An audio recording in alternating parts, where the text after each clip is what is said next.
Hello everyone, in this video I'm going to show you how to make video using AI generator in Canva. So for this you have to go to the start button, then you have to simply type in Chrome or the preferable browser that you would like to use. After that you have to simply type in www.canva.com, and once you are there you have to simply put in your login credentials there.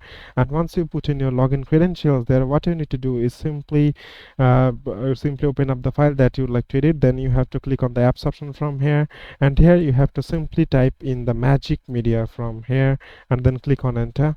And here you can see the magic media option is showing. Just click on here, then here you have to just click on the videos from the tab. And here you can see that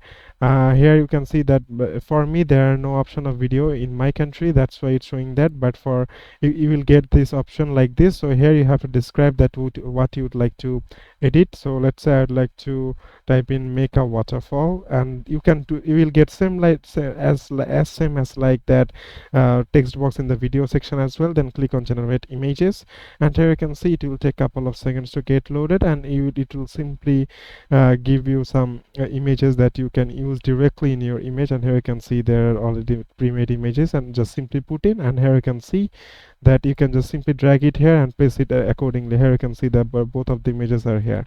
So it is as simple as that, guys. Thank you very much for watching this video.